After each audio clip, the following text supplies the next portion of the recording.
সৈকতে যে সাগরের ঢেউ দেখতে যাবে, 3 দিন লজ ভাড়া করে থাকবে, 4 দিনের দিন বাড়ি আসবে।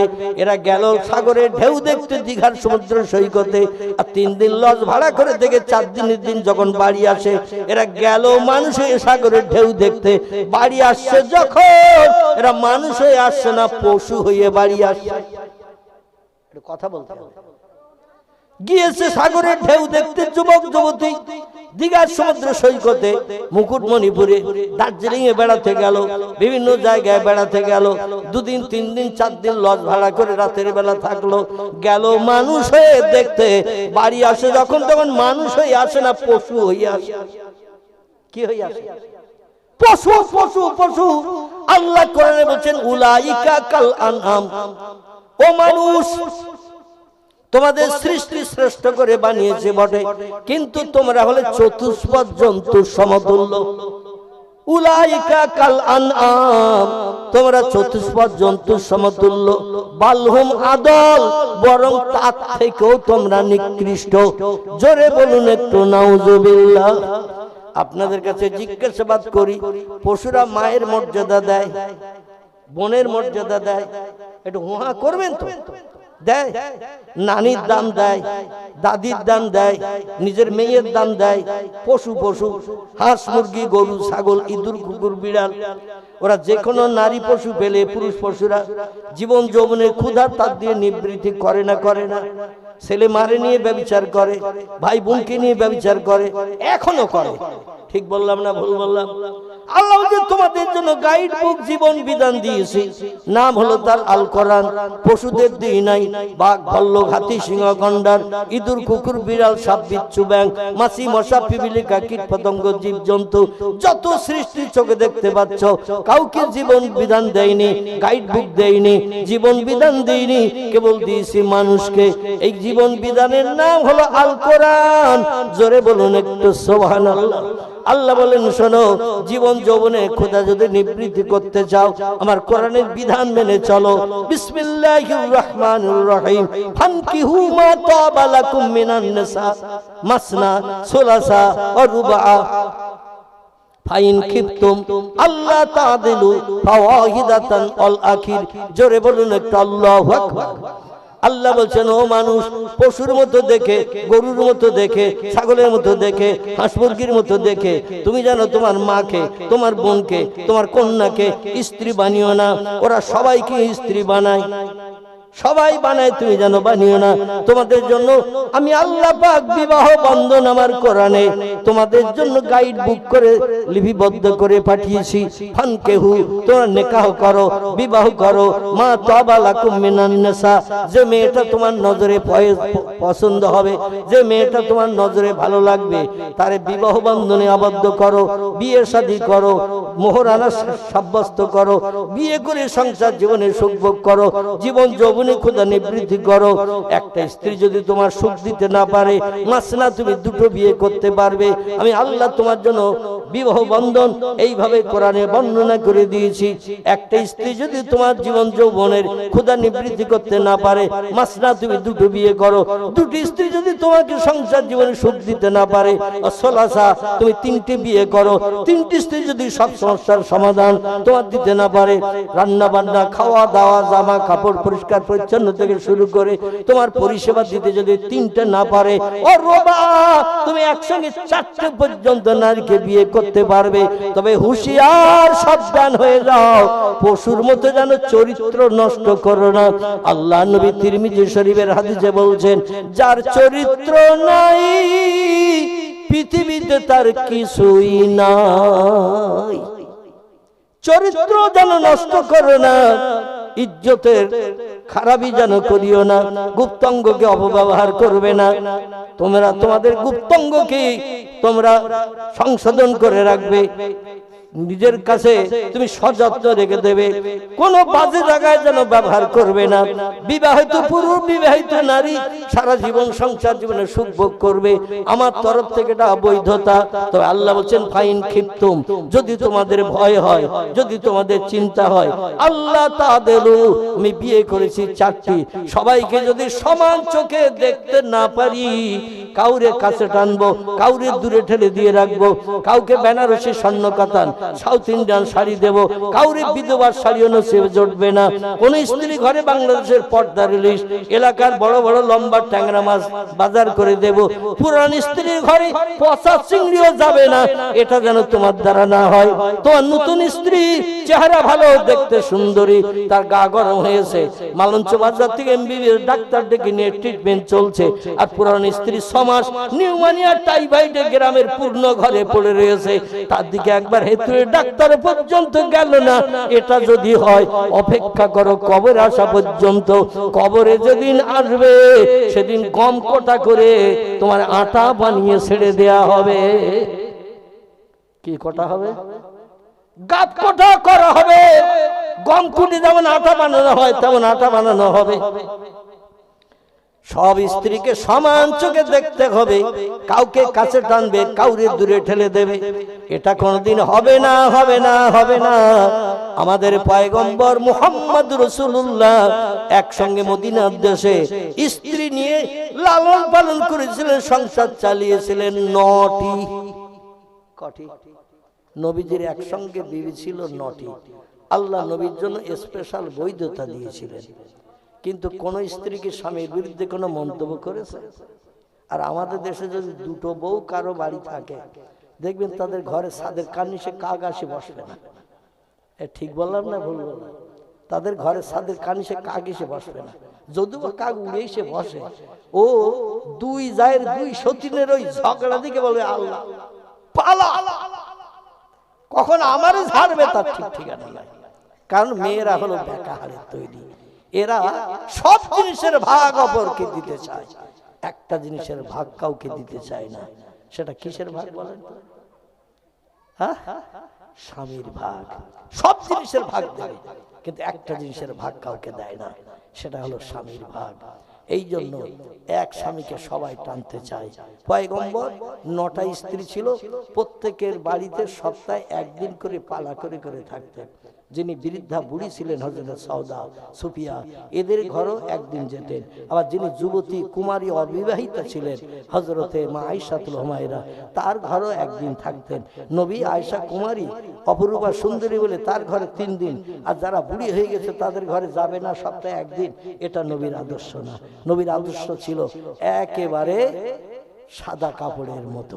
জোরে বলুন একটু সুবহানাল্লাহ।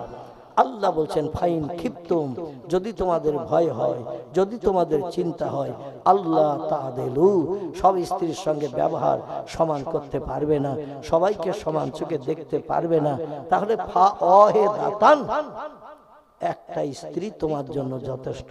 খবরদার যেন বাড়তি বিয়ে করতে যাবে না, এটা কোরআনের নির্দেশ। কোরআনে বলা হয়েছে 4টে পর্যন্ত বিয়ে করবে, জীবন যৌবন সম্বরণ করার জন্য। বাইরে কোনো জায়গায় যেন তুমি তোমার ইজ্জত নষ্ট করবে না। তবে যদি 4টি স্ত্রীকে সমান চোখে দেখতে না পারো, সমান ব্যবহার করতে না পারো, ফাওয়াহিদাতান, একটা স্ত্রী তোমার জন্য যথেষ্ট। জোরে বলুন একটু আমিন, জোরে বলুন একটু আমিন। একটু মহব্বতে কলেমার জিকির লা ইলাহা। এসেছে হুজুর, এসছে নাকি?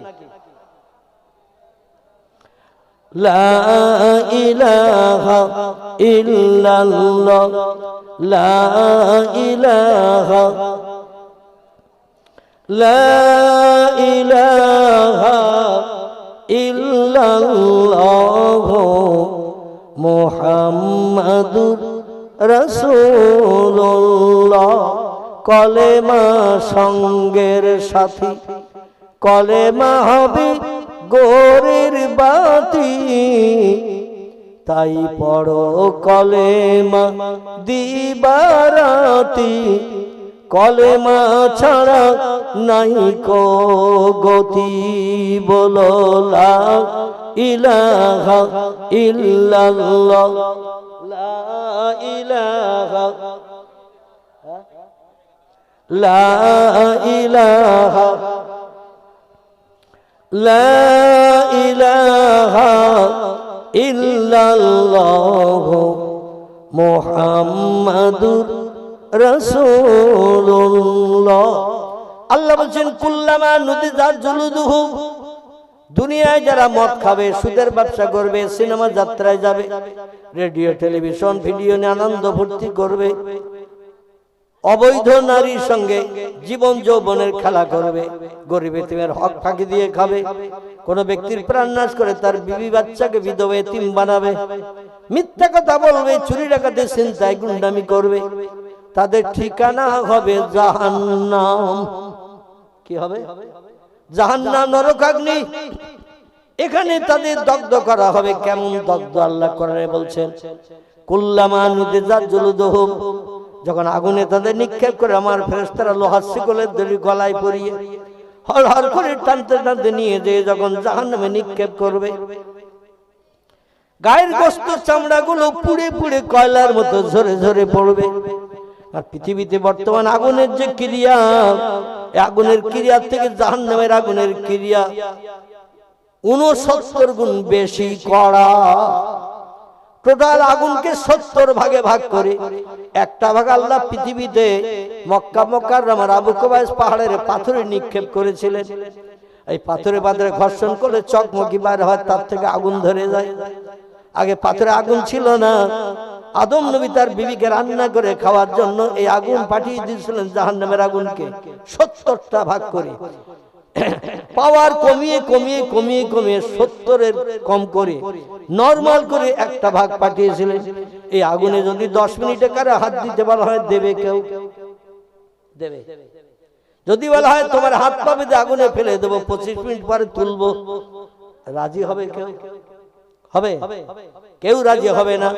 আল্লাহ বলছেন আমার অপরাধী বান্দাদের শাস্তি দেওয়ার জন্য ফেরেশতারা আমি যে আগুন বানিয়েছি, আগুন একটু কঠিন কড়া করতে হবে। ফেরেশতারা বললেন ইয়া রব্বি, কি করে কড়া করব বলুন। আল্লাহ বলছেন ওই আগুন তোমরা জ্বালাতে থাকো, জ্বালাও। রড জ্বালিয়ে যেমন গুড় করা হয়, গুড়, খেজুরের রস, আখের রস, তালের রস জ্বালালে গুড় হয় না? হয় না? আচ্ছা, রসের কালার গুড়ের কালার একরকম তো? রসের কালার আর গুড়ের রং আলাদা। এটা একটু বলবেন, তাহলে আমি বুঝবো যে আপনারা বুঝতে পারছেন। আর যদি চুপ করে থাকেন আমি বুঝবো আমার একাই বকছি আর একাই শুনছি। আমার ভাইরা, আল্লাহ বলে আগুন জ্বালাও, কড়া করো, কড়া। ফেরেশতারা বললেন ইয়া রব্বি, কতদিন জ্বালাতে হবে? আল্লাহ বলেন আলফা সানা, 1000 বছর ধরে জ্বালাও। 1000 বছর ধরে আগুন জ্বালানো হলো। আল্লাহ বলেন জ্বালিয়েছ আগুন? ফেরেশতা বলেন না আমি আর রব্বি, হ্যাঁ। আল্লাহ বলেন আগুনের কালার এখন কেমন হয়েছে বলো? ফেরেশতা বলেন 1000 বছর আগুন জ্বালিয়ে গাঢ় করার কারণে আগুনের রং এখন হয়েছে সাদা। কি হয়েছে? আগুনের কালার রং হয়েছে সাদা। আল্লাহ অপরাধীদের শাস্তি দেওয়ার উপযুক্ত এখনো হয়নি, আবার 1000 বছর জ্বালাও। 2 দিন 5 দিন 10 দিন 1 মাস 2 মাস 6 মাস নয়, 1 বছর 2 বছর নয়, হাদিসের 1000 বছর জ্বালিয়ে জ্বালিয়ে রড জ্বালিয়ে যেমন গাঢ় করে গুড় করা হয়, ওই রকম জ্বালানো হলো আবার 1000 বছর। জ্বালানোর পর আল্লাহ বলেন এ আমার ফেরেশতা, আইয়ুহাল মালায়েকা, এ আমার ফেরেশতারা বলো, কুল কুল তোমরা বলো এখন আগুনের কালার রং কেমন হয়েছে? ফেরেশতারা বলেন ইয়া রব্বি, আগুনের কালার পরিবর্তন হয়ে আহমার, লাল বর্ণ ধারণ করেছে। আল্লাহ বলেন মদ খাবে যারা, সুদ খাবে যারা, ব্যভিচারী করবে যারা, গরিবদের হক ফাঁকি দিয়ে খাবে যারা, এমন করে মানুষের প্রাণ নাশ করে বিবি বাচ্চারা বিধবা এতিম বানাবে যারা, পৃথিবীতে আমার কোরআনের নির্দেশের বিরুদ্ধে কাজ করবে যারা, তাদের উপযুক্ত শাস্তি দেওয়ার আগুন এখনো হয়নি। লাল রঙের আগুন দিয়ে শাস্তি দেওয়া যাবে না, আবার 1000 বছর জ্বালাও। তিরমিজি শরীফের হাদিস। আবার ফেরেশতারা 1000 বছর ধরে আগুন জ্বালিয়েছে। জানবার আল্লাহ বললেন মা হিয়া ইয়া আইয়ুহাল মালায়েকা, এবার আগুন কেমন দেখতে হয়েছে বলো মা, তারা একটু দেখে বলো। ফেরেশতারা বলল রব্বি আল্লাহ, 3000 বছর জ্বালানোর পরে আগুনের কালার 1000 বছর করে করে জ্বালাচ্ছে আর পরিবর্তনে আলাদা রং হচ্ছে। 3000 বছর জ্বালানোর পর আগুনের কালার হয়েছে আসওয়াদ। আসওয়াদ আরবিতে যারে আসওয়াদ বলা হয়, বাংলায় তারে বলা হয় কালো। কালো কালো আল্লাহ আগুনের কালার হয়েছে এখন কালো। আল্লাহ বলেন অপরাধীদের জ্বালানোর জন্য উপযুক্ত হয়েছে, আর জ্বালাতে হবে না। ওই কালো আগুনের ভিতরে বান্দাদের ফেলে দেবে, পাশাপাশি বান্দা আগুনে জ্বলবে।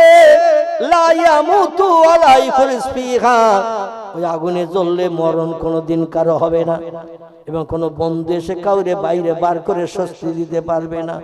অহম ফিহা খালিদুন, যুগ যুগ যুগ যুগ যুগ যুগ ধরে ওই জাহান্নামের আগুনে তারা দগ্ধ হতে থাকবে। জাহান্নামের আগুনে পড়লে মরণ কোনোদিন কারো হবে না, কোন বন্ধু কাউরে বাইরে বার করবে না। এক কথা অপরাধের শাস্তি চলবে অটোমেটিক। জোরে বলুন একটু নাউজুবিল্লাহ। পৃথিবীর শ্মশানের চিতায় মরা মানুষ দেয়া হয় না, জিন্দা দেয়া হয়।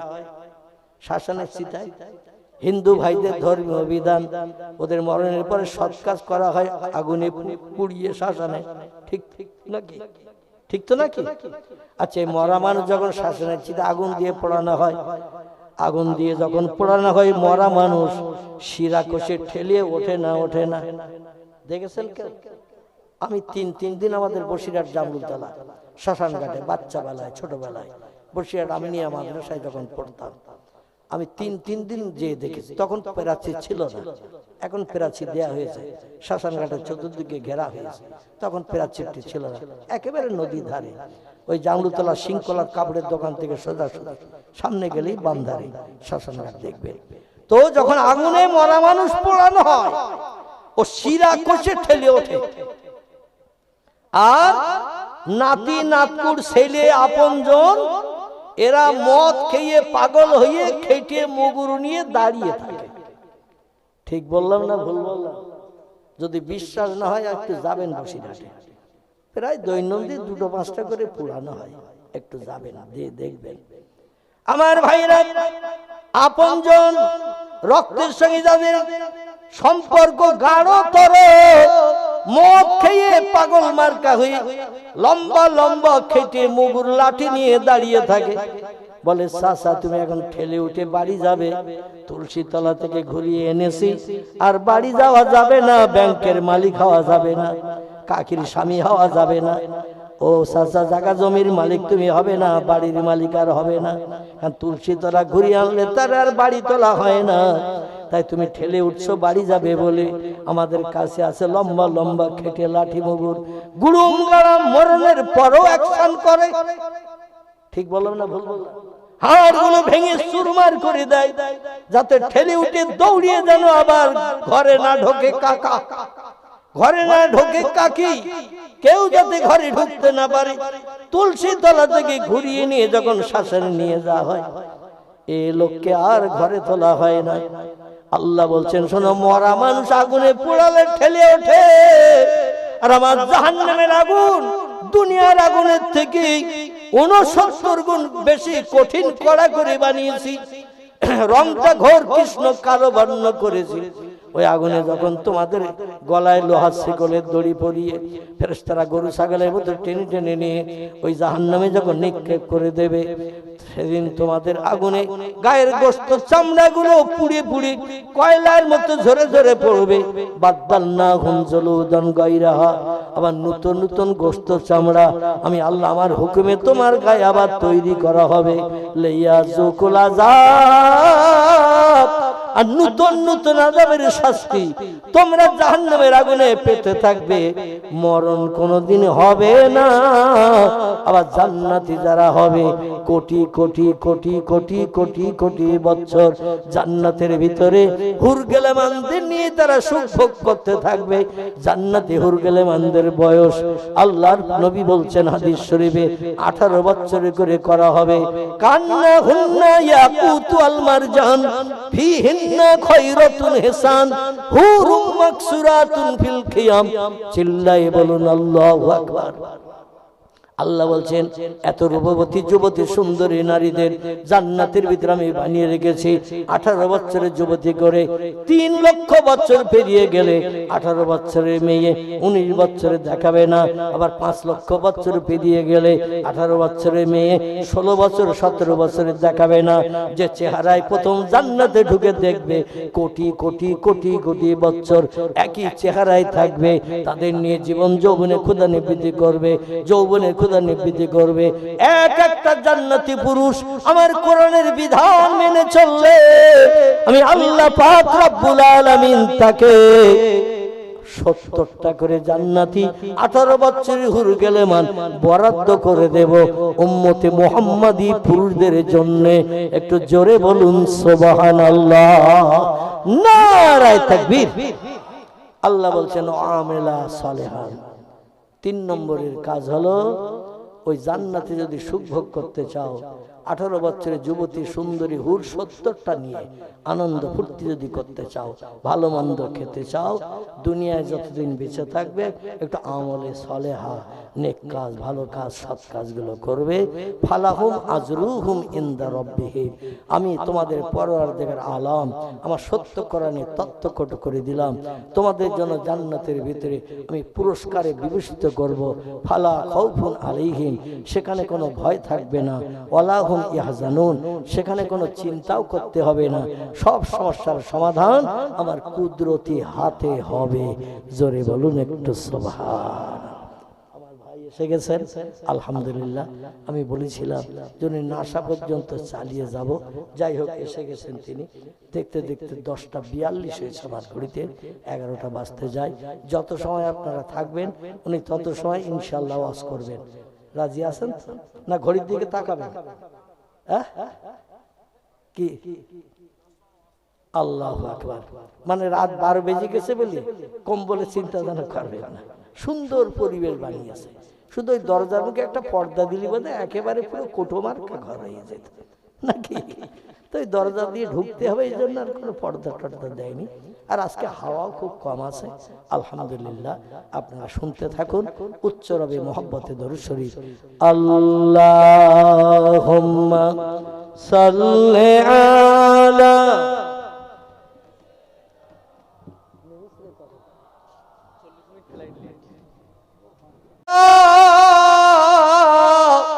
আমি তোর সারা জীবনের গুনাহ মাফ করে দিয়ে বেগুনা মাসুম বানিয়ে দিলাম। একটু জোরে হবে না? আর একটু জোরে হবে না? আচ্ছা, আমরা সেজদায় যখন যাই তাসবিহ কবার পড়ি? কবার? আমরা সেজদায় যাই কমপক্ষে তাসবিহ পড়ি 3 বার, ঠিক কি না? কিন্তু মসজিদে যখন জামাতে নামাজ হয় ইমাম সাহেব কতবার পড়ে তাসবিহ বলে মনে হয়? ইমাম সাহেব কমপক্ষে অন্তত 7 বার 8 বার 10 বার পড়ে। এই জন্য পড়ে সব মুসল্লিদের যাতে 3 বার ভালোভাবে পড়ার সুযোগ হয়। আমরা যখন সুবহানাল্লাহ ক মিনিট লাগে? 1 মিনিট লেগেছে, হাফ মিনিটের ভেতরে হয়েছে না? হয়নি। কিন্তু ইমাম সাহেব সেজদায় যদি যায় তাসবিহটা একটু পবিত্রতা অবলম্বন করে খুশু খুজুর নিয়তে অক্ষরগুলোর মাখরাজ আদায় করে সুবহানা রাব্বিয়াল আলা এইভাবে যদি 5 বার 7 বার পড়ে, এমন কিছু মুসল্লি আছে ওদের তার ভিতরে অন্তত 7 বার পড়া হয়ে যায়। ঠিক বললাম না ভুল বললাম? ও তখন বলে একটু মাথা উঁচু করে দেখি হুজুর উঠেস কিনা। মাথা উঁচু করে দেখি ইমাম সাহেব পাছা উঁচু করে মাথা সেজদায় রেখে দিয়েছে। বলছে আমার 7 বার হয়ে গেল, হুজুরের 3 বার এখনো হয়নি। তো এখন আল্লাহর কোরআনের নির্দেশ, ইমামের দেখা দেখে রুকুতে যাও, ইমামের দেখা দেখে সেজদায় যাও, ইমামের দেখা দেখে ডাইনে ইমামে সালাম ফিরাও। এখন ও আগে থাকতে ঠেলে উঠেছে, হুজুর উঠেছে কিনা দেখার জন্য। এখন যদি দেখে হুজুর এখনো সেজদায়, ও আবার সেজদায় যায় না। বাচ্চা ছেলেদের দেখবে ওর আবার সেজদায় যায়, আবার সেজদায় গিয়ে 4বার 5বার পড়িয়ে নেছে, পড়িয়ে নিয়ে আবার মাথা তুলে দেয়, হুজুর এখনো উঠেনি। ওর তখন মনে মনে ধারণা হচ্ছে হুজুর বোধহয় সেজদায় দিয়ে মরিয়ে গেছে। একবার 5বার, একবার 7বার, 7 আর 5 কত 12-13 বার পড়লাম, 2বার করি, তাও হুজুর এখনো মাথা তোলে না। হুজুর বোধহয় সেজদায় দিয়ে মরিয়ে গেছে। কে হুজুরের ডাকবে, এই অপেক্ষায় বাচ্চারা থাকে না, অনেকে অপেক্ষায় থাকে। একটু খুজু নিয়তে আল্লাহর উপরে একাগ্রতা নিয়ত করে নামাজে থাকতে হবে। নামাজে আমি আসি সেজদায় করাকাত হয়েছে, মাঝে মাঝে আমাদের মনে হয় না। ঠিক বললাম না ভুল বললাম? হুজুর 3 রাকাত পড়লো না 2 রাকাত পড়ে বসলো না 4 রাকাত হয়ে গেল। মানে নামাজ পড়তেছে মন আছে জুতোই, নামাজ পড়ছি মন আছে দোকানে শাটারে, তাড়াতাড়ি এসে তালা দিয়েছি তো। নামাজ পড়ছি মন আছে বাড়ি খোকার মার কাছে ইলিশ মাছ কিনে দিয়েছি, গরম গরম ঝোল দিয়ে বাংলাদেশের পদ্মার ইলিশ খাবো। খাসির গোশের দাম একটু কম ছিল মালঞ্চ বাজারে, খাসির গোশ টেস্টফুল, অন্তত বাড়ি যেয়ে গরম গরম খাবো, জানা নতুন করে গরম করতে না হয়। দেহ আছে এক জায়গায়, মন আছে আরেক জায়গায়। এই নামাজ কি আল্লাহর দরবারে কবুল হবে বলে মনে হয়? হবে? এ নামাজ কোনদিন কবুল হবে না। নামাজ তাদেরই কবুল হয় দেহ আছে যেখানে, মন থাকবে সেখানে। শতকরা 99% মানুষ আমাদের এখন দেহ এক জায়গায়, মন এক জায়গায়। ঠিক বললাম না ভুল বললাম? এই জন্য পৃথিবীতে 2টি দলের মানুষ আমি শেষের দিকে নিয়ে আসি, কারণ দেখতে দেখতে সময় 10টা 5 হয়ে গেছে। হুজুর এসেছো নাকি? ছেলেরা কমিটি ছেলেরা কই? এখনো আসেনি? একটু টেলিফোন করো বাবা, একটু ফোন করো একটু। না ভাই আমি অসুস্থ মানুষ, তো আমি আপনাদের দাবি শুনি 6 ঘন্টা পর্যন্ত ওয়াজ করেছি আপনাদের বক্তারা পল্লিয়ান পাড়ায়। 4টে বক্তা দাও, 3 জন আসেনি, 12 হাড়ি বিরিয়ানি করেছে এই বক্সার আর পল্লিয়ান পাড়া, যেই খোঁজ নেবেন। একাই জলসা করেছি 6 ঘন্টা, মানে বিরিয়ানি শেষ না হওয়া পর্যন্ত আমার ছাড়ি না। তো এশার নামাজ শুরু করেছি রাত 1:45 শেষ করেছি একাই। এখন আর আমি সেই ওয়াজ করতে পারছি না, কারণ আমার এখন একটা কিডনি জোড়া। আপনাদের সকলের পেটে 2টো কিডনি, আমার এখন একটা। এখন আমি আবার এই 4 বছর অসুস্থ হয়ে ঘরে থাকি। আপনারা চান একটু দয়া বা দরদ দেখাবে? আমি প্রত্যেকটি কর্তৃপক্ষের দাবি মেনেছি। পীর সাহেবদের দাওয়াত থাকে, আমি আগের বক্তা থাকি। পীর সাহেবের আশীর্বাদে হুজুর একটু চালা। এইবার আস্তে আস্তে 1 ঘন্টা 1.5 ঘন্টা পরে পীর সাহেব এসেছে। আমি জলসা কোথাও ভাঙিনি, যত সময় না এসেছে তত সময় আমি প্রোগ্রাম চালিয়েছি। আমি অধম আমার জীবনে এটা আমি করেছি যে জলসাটা ভেঙে যাবে, এত টাকা পয়সা খরচ করে পান্ডে হুজুর এখন আসেনি। হুজুর আসবে, একটা টাইম দিয়েছে, রাস্তায় যানজট হতেই পারে নাকি, সুবিধা অসুবিধা হতেই পারে। আমি লম্বা টাইম দিয়ে ওয়াজ করেছি, কিন্তু এখন আমার কাছে ওই দাবিটা রাখবেন না। কম বেশি আমার অপারেশন পর্যন্ত খরচ হয়েছে 80 লক্ষ টাকা। কত বললাম? 80 লক্ষ টাকা অপারেশন পর্যন্ত খরচ হয়েছে। তারপরও 21টা করে ট্যাবলেট দৈনন্দিন খেতে হয়েছে, 4 বার করে পেটে ইনসুলিন ঢোকাতে হয়েছে, এখনো 3 বার করে ঢোকাতে হয় নাভিতে ইনসুলিন, এখনো 3 বার করে ঢোকাতে হয়। শুনলে তাজ্জব হয়ে যাবে। এরপরও আমি হাঁকাচাল্লা করে ওয়াজ করি অতীত কাল থেকে নিয়ে। আমি যখন বক্তৃতা করি মনে করেন ওনার পেটে কিডনি 3টে, এ মনে করেন না করেন না, কিন্তু আমার পেটে এখন একটা কিডনি জোড়া। আম গাছে যেমন কলম বাঁধে, ওই রকম কলম বাঁধা মতো জোড়া। এই জন্য খুব পেশার সৃষ্টি করবেন না। উনি আমাকে বলেছিলেন যে আমি 10টার ভিতরে পৌঁছে যাব, আপনি সেইভাবে 8টার পরের দিকে বসবেন। সেভাবে আমি বসেছি। আমার কর্তৃপক্ষ ভাইদের কাছে আমি অনুরোধ করছি, ওনার কাছে একটু ফোন করে কত দূর এসেছে বা কাছাকাছি এসেছে কিনা। আসলে আমি ছাড়বো ইনশাল্লাহ। তবে খুব বেশি প্রেসার আমার দেবেন না, যাতে আমি আবার কঠিন রোগে পতিত হই। চিরসুখী জন ভ্রমে কি কখন, চিরসুখী জন ভ্রমে কি কখন, ব্যথিত বেদনা বুঝিতে পারে, কি যাতনা বিষে বুঝিবে সে কিসে, কবু আসি বিষে দংশনি যারে। সাপে যার কেটেছে সেই জানে সাপের বিষের যন্ত্রণা কি, সাপে যারে সবল দেয়নি দংশন করেনি, ও সাপের বিষের জ্বালা জীবন কি অনুভব করতে পারবে নাকি? কোনদিন বুঝবে না সাপের বিষের জ্বালা কি। এজন্য আমি অধম, এই কঠিন রোগে আক্রান্ত, আল্লাহ একটু সুস্থ করেছেন, আপনাদের কাছে দোয়া চাই। আল্লাহ পাক যে অবস্থায় রেখেছেন এখনো পূর্ণ সুস্থতা পেতে পারি নাই, এখনো চলতে গেলে আমার গা টলে। আমি কিছুটা পথ হেঁটে হেঁটে আসছিলাম মেন রোড থেকে, টলাটলি করছিলাম, দুইজন ভাই ছিল আমার সঙ্গে, সম্ভবত মরহুম বাড়িওয়ালার জামাই, জানার বাড়ি খেড়িয়ে, উনি ছিলেন আমার সঙ্গে।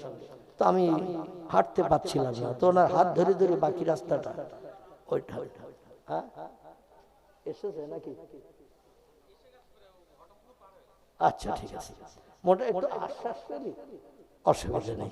একটু দরুদ শরীফ। আল্লাহুম্মা সাল্লি আলা সাইয়্যিদিনা মাওলানা মুহাম্মদ ওয়া আলা আলি সাইয়্যিদিনা মাওলানা। অভয়ে বাণী দিল তারা, অভয়ে বাণী দিল তারা, ও আমিনা বিবি, শিশু পুত্র তোমার হবে শেষ জামানার নবী। যে শিশুকে দেখে তারা, যে শিশুকে দেখে তারা রাসূল মেনে গেল,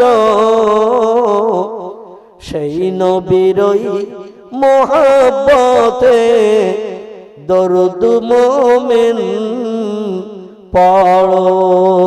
আল্লাহুম্মা সাল্লি আলা সাইয়্যিদিনা মাওলানা মুহাম্মদ ওয়া আলা আলি সাইয়্যিদিনা মাওলানা মুহাম্মদ। আসুন শেষ সংক্ষেপের দিকে এগিয়ে চলে যাই। আল্লাহ পাক কোরআনে সূরা বাকারা জানিয়েছেন, মান আমানা বিল্লাহি ওয়াল ইয়াউমিল আখিরে ওয়া আমিলা সালিহান। আমি বক্তৃতার প্রারম্ভে এই আয়াতটা দিয়ে আমি বক্তৃতার সূচনা শুরু করেছিলাম। এই আয়াতটার ভিতরে আল্লাহ তিনটি আমলের কথা বলেছেন, তিনটি কাজের কথা বলেছেন। একটি হলো আমারে না দেখে তোমাদের বিশ্বাস করতে হবে তোমাদের প্রভু স্রষ্টা বলে একজন মালিক আছে। আছে না নাই? আচ্ছা, আল্লাহরে কে কে দেখেছেন একটু হাত তুলে দেখান। পৃথিবীতে একজন ব্যক্তি দেখেছে, আমি বক্তৃতার মাঝখানে বলেছিলাম, তার নাম হলো মুহাম্মাদুর রাসূলুল্লাহ সাল্লাল্লাহু আলাইহি ওয়াসাল্লাম। আল্লাহকে তিনি দেখার সুযোগ পেয়েছিলেন জীবনে 53 বছর বয়সে রজব মাসের 26 তারিখের দিনগত রাত আল্লাহর সামনে বসে, আরশ কুরসির সামনে বসে, আরশের ভিতরে বসে একটানা আল্লাহর চেহারা দেখেছিলেন 27 বছরের লম্বা মেয়াদ। আরেকজন পয়গম্বর আল্লাহর দেখার জন্য অনুরোধ করেছিলেন মাদানী দেশের তুর পাহাড়ের ওই খেজুর গাছের তলায় দাঁড়িয়ে। মনে আছে যে খেজুর গাছের কথা বলছি? এই খেজুর গাছটা এখনো বেশি আছে, তত্ত্ববিদরা তথ্য দিয়েছেন। এই খেজুর গাছের তলায় দাঁড়িয়ে মুসা নবী আল্লাহর কাছে কথা বলতেন, আর খেজুর গাছের পাতা কথা ধরে নিয়ে 7 আসমান পাড়ি দিয়ে সিদরাতুল মুনতাহা টপকিয়ে আল্লাহর কাছে পৌঁছে দিতেন। জোরে বলুন সুবহানাল্লাহ। মুসা নবী সমস্যার কথা বলতেন, আল্লাহ প্রত্যুত্তর দিতেন, খেজুর গাছের মাথার পাতায় ধরে নিত কথা। আর মুসা নবী আল্লাহর কথা শোনার জন্য গাছের গায়ে রিসিভারে কান দিয়ে বসে থাকতেন, খেজুর গাছের গায়ে কান দিয়ে বসে থাকতেন। আমরা এখন মাঝে মধ্যে মোবাইলে রিসিভারটা কানে ধরি না আওয়াজটা শোনার জন্য। আগে দেখবেন ল্যান্ড ফোন যখন হয়েছিল, একটা লম্বা মার্কা বেকার রিসিভার ছিল না, মুখের কাছে একটা কথা বলতো আর একটা কানে শোনা যেত। ল্যান্ড ফোন এখন আর নাই, আগে ছিল। তো যাই হোক, এই রকম উনি গাছের গায়ে কান দিয়ে বসে থাকতেন। আল্লাহর তরফ থেকে হাওয়ার মাধ্যম দিয়ে কথা চলে আসতো, খেজুর গাছের পাতা ধরে নিত। দেখবেন খেজুর গাছের ভিতরে সুতার মতো, তামার তারের মতো চোঁচ আছে না নাই? আছে না নাই? খেজুর গাছের ভিতরে দেখবেন সুতার মতো, তামার তারের মতো সরু সরু চোঁচ আছে। ওই চোঁচের মাধ্যম দিয়ে গাছের পাতা ধরে নিয়ে কথাটা আমাদের পয়গম্বর মুসা নবীর কানে পৌঁছে দিয়ে দিত। মুসা নবী সমস্যার সমাধান করে বাড়ি আসতেন আর বলতেন, রব্বে আরেনি, আল্লাহ তোমার সঙ্গে আমার কথোপকথন হয়, সমস্যার সমাধান হয়, মনে শান্তি পাই, কিন্তু তোমারও তো একটা দিন আমি দেখতে পাই না। এই পৃথিবীতে বিজ্ঞানীরা বানিয়েছে মোবাইল মেশিন, আগের মোবাইল মেশিন আমার কাছে একটা আছে, আমি অতীত কাল থেকে ব্যবহার করি, আল্লাহ যতদিন বাঁচায় ততদিন ব্যবহার, এই হচ্ছে আমার মোবাইল। আমি অতীত কাল থেকে এটাই ব্যবহার করি, এছাড়া আমি দ্বিতীয় মোবাইল ব্যবহার করি না। এখন বর্তমান প্রযুক্তির যুগে একটু লম্বা মার্কা মোবাইল বেরিয়েছে না বেরোবে? আচ্ছা, ওখানে একটু আঙুলের স্পর্শ করলি মনের মানুষ প্রথম বেরোবে না বেরোবে না? এখানকার ছেলেদের নেই, আমি এদের নামে বদনামটা দেব না, কারণ যাওয়ার সময় ঘা কত খেয়ে যেতে হবে আমার। এখানকার ছেলেদের মনের মানুষ নেই। আমাদের বসিরহাট মানে নদীর ওপারে, মালঞ্চ নদীর ওপারে, আর ওরা শীতের রাতে কেউ এখানে আসেনি, আমার ঘা খাওয়ার দরকারও নেই। ঠিক বললাম না ভুল বললাম? আল্লাহু আকবার। এখন অধিকাংশ মানুষের কাছে, আগে আলেম ওলামারা বাড়িতে রেডিও রাখলে বলতো ওর বাড়ি খাওয়া যাবে না, বলতে না বাবাজি। তারপরে টেলিভিশন যখন আসলো শোকেসের মাথায়, আমি যার বাংলা নাম দিয়েছিলাম বৌমা, কি নাম? আমার পুরনো ক্যাসেট শুনবেন, তাতে এই নাম দেয়ারই বৌমা। এই জন্য বৌমা নাম দিয়েছিলাম। ওরে ভালো নতুন কাপড় দিয়ে ঢেকে রাখে, আর নিজের স্ত্রীর গায়ে হাতে মাথায় পেটে সব ফাঁকা, আর ওরে ঢেকে রেখেছে সুন্দর কাপড় দিয়ে। টেলিভিশন যন্ত্র মাঝে মধ্যে শাশুড়ির অনুষ্ঠানের সময় ঘড়িতে তাকিয়ে যখন দেখে, বৌমার ঘুমটা তখন আলগা হয়ে যেত। এখন অধিকাংশ বাড়ির টেলিভিশন সব পুকুরে টুকুরে কি সারগাদায় গেছে জানি না, কারণ এই ছোট্ট একটু লম্বা মার্কা মেশিন বানানোর কারণে সিনেমা হলও মালিকেরা সব মদখোর মাতালের মতো পাগল হয়ে জম ধরিয়ে হাতুড়ি দিয়ে সিনেমা হল সব ভেঙে চুরমার করে দিচ্ছে।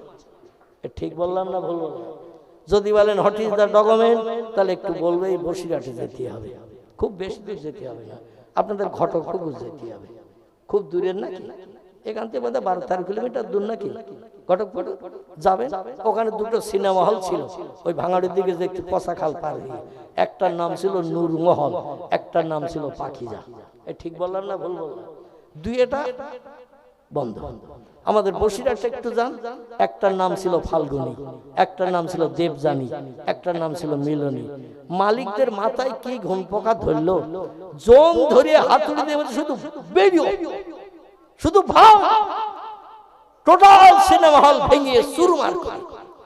দেবযানীও ভেঙেছে, ফাল্গুনীও ভেঙেছে। খোলা পথায় বাদুড়ে রোডে যেতে একটা সিনেমা হল ছিল, নাম তার বলাকা, সেও ভেঙেছে। দেগঙ্গা বাজারের আগে ব্যাকের পাশে বাজারে ঢুকতে ডান পাশে একটা সিনেমা হল ছিল, নাম ছিল তার তারা, সেও ভেঙে কমপ্লিট। মানো সিনেমা হল এখন পকেটের ভিতরে বিজ্ঞান ঢুকিয়ে দিয়েছে। ঠিক বললাম না ভুল বললাম? এক সিনেমা হলে গেলে 2-4 ঘন্টা এক ফিল্ম দেখতে হয়, আর পকেটের ভিতরে সিনেমা হলে 1000 ফিল্ম সব রেডি করা আছে না? আরে আল্লাহর নবী তিরমিজি শরীফের হাদিসে জানাচ্ছেন, যে ঘরের দেওয়ালে জীবজন্তুর ফটো, ক্যালেন্ডারে, পিকচারে টানিয়ে রাখা হয়, ওই ঘরটি ইসলাম শরীয়তে নাজায়েজ হারাম সাব্যস্ত হয়। ও ঘরে নামাজ, কালাম, তাসবিহ, তাহলিল, জিকির, আজকার, কোরআন তেলাওয়াত, আল্লাহর দরবারে কোনোদিন কবুল হবে না, হবে না, হবে না। জোরে বলুন একটু নাউজুবিল্লাহ। ক্যালেন্ডারে পিকচারে যদি কোনো মানুষের ফটো, জীবজন্তুর ফটো, মাছের ফটো, চলমান জীবজন্তুর ফটো যদি ক্যালেন্ডারে টানিয়ে রাখা হয়, একটা বাচ্চা রোগী আর একটা বাচ্চা ডাক্তার দুই কানে স্ট্যাথোস্কোপের বেকা নল ঢুকিয়ে দিয়ে টাকার মতো মেশিনটা নিয়ে একটা বাচ্চা আর একটা বাচ্চার ট্রিটমেন্ট করতে, রোগী দেখতে। এরকম ক্যালেন্ডার আছে না নাই? আছে না নাই? আমাদের মেয়েরা দেখবেন ঘরে যখন শোকেস নিয়ে আসে, শোকেসের ভিতরে দেখবেন সাজিয়ে রাখে মাঝখানের কাছে একটা বাঘ, বাঘের সামনে হরিণ, আর এক জায়গায় রেখেছে বিড়াল, তার সামনে রেখেছে ইঁদুর, আর এক জায়গায় দেওয়ালের গায়ে প্রজাপতি, বড় থেকে ছোট কিংবা ছোট থেকে বড়, লাইনে লাইনে সাজানো আছে 13টা। অনেক বাড়িতে আসে না নাই? এই জীবজন্তুর ফটো যদি কোনো ঘরে শোকেসে রাখা হয়, বাঘ হরিণ ধরতে যাচ্ছে, বিড়াল ইঁদুর খেতে যাচ্ছে, বক কলসির ভিতরে মুখ ঢুকিয়ে এখন পানি খাচ্ছে কি শরবত খাচ্ছে আল্লাহই জানে। বগের সামনে কলসি বসিয়ে রেখেছে, আর বগ লম্বা মুখ ঢুকিয়েছে কলসির ভিতরে, কি খাচ্ছে আল্লাহই জানে। এখানকার মেয়েরা ভালো সব রাখে টাকে না, এখানকার মেয়েদের নামে বদনাম দেব না, কিন্তু আমাদের বসিরহাট এলাকার কথা বলছি। একটা সুন্দরবনের জঙ্গলের বাঘের মেকার বানিয়ে রাখা হয়েছে, সেখানে রাখা হয়েছে ইঁদুর, রাখা হয়েছে বিড়াল, রাখা হয়েছে খরগোশ, রাখা হয়েছে বিভিন্ন জীবজন্তু ঘরের সৌন্দর্য শ্রীবৃদ্ধির জন্য।